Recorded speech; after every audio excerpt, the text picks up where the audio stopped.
Hey dudes, wanted to make a quick video / review on the Axle Eclipse belt and the supporting accessories for it. So let's get right into it. Starting on the strong side, I have my Glock 17, empty. I touched on it in my Pelican video.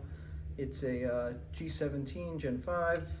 I got the Acro P2, Kagwerks slide release, Surefire X300, SLR Rifle Works magwell, and otherwise stock Glock because we want reliability.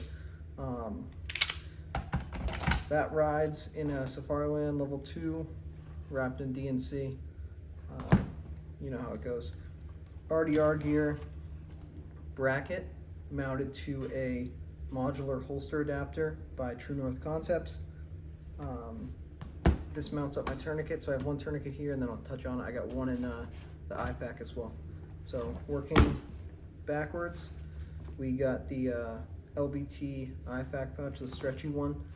In here I have chest seals, gauze, an extra cat tourniquet, and some other miscellaneous stuff, ARS needle. Working back, I have the Blue Force Gear dump pouch. Sweet. It works, there's nothing really to it. Then I have the S-Tac 2+1 without the spaces. I don't like this ones with spaces. I feel like they take up too much space on your belt, especially when you're not going to be using these as your emergency reloads. Then I don't see a problem in having them closer together. But in Ranger green. And then I have, this is my speed reload. It's the T-Rex Mars carrier, canted on a Tek-Lock.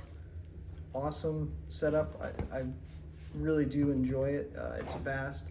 Now for retention, it's not super tight purposely. That's why I have the S-Tacs. I mean, these aren't coming off at all, but there's a high probability that you could get this out in a fight if you were working with someone on the ground. Now to touch on the belt a little bit, I have the Cobra buckle option, the Mini Cobra. And then as you can see here, the belt is all mounted together using one wrap, which I can do a video on. There's plenty of dudes who've already covered it, but basically instead of using malice clips or whatever else other way that you do it, this way mounts directly onto the Velcro, and it's Velcro on Velcro engagement. Has you being able to keep Velcro facing inside, so you're actually able to attach it to your inner belt without using up that space. As well as you can see my little mod here. Funny enough, Faro Concepts actually makes something for this now. I don't know the name of it, but if you take 1-inch Velcro, hook Velcro, and hook it to each side, you'll be able to retain some Velcro engagement on your holster. But the other kind of interesting thing, and it's kind of a gimmick, but I do understand where Axle's marketing team is at. They're saying it's the lightest belt on the market, which if you've carried a belt or you wear a belt, you know that it doesn't really matter how light it is because it's the supporting accessories on the belt that contribute to the weight of it.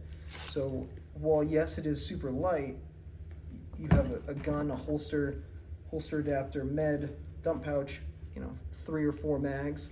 It's kind of negligible at that point if being a light belt really matters, but the rigidity of it is second to none. I don't think there is a more rigid belt on the market. It is completely made of Tigris, which is kind of a fad right now to have a bunch of stuff in Tigris, but it does work really, really, really well, and it's infinitely adjustable. So you can cut this down until basically it's you can go from a size 38 to a size 28, no problem. The only downside is you're losing out on Velcro engagement on the inboard side of the belt. So when you place it in, it has that extra tongue purposely so that the pinch points aren't right here where the buckle is. It's actually a little bit further out, so it spreads out the weight a little more evenly, allows the belt to sit a little bit more rigidly on your waist. Other than that, it is an absolutely awesome belt. If I could do it again, I probably would have sized a little bit down. I got a bigger size than I needed and ended up chopping it, which is fine. But if you're in the market for a lighter weight belt, for whatever reason, if you're a patrol guy and you are just going to run a gun and you're going to put everything else on an outer carrier, then this might be the belt for you, because it's going to be super light, super rigid. You can mount anything onto it. It has regular MOLLE. If that's your pleasure, you can mount that as well. But if you guys have any questions about the belt setup, it's kind of a short little review, but I prefer to do another one a little bit later on, actually wearing it and showing you how I use it and how I employ it on a day-to-day basis. But I appreciate it, guys. Thank you. Have a great day.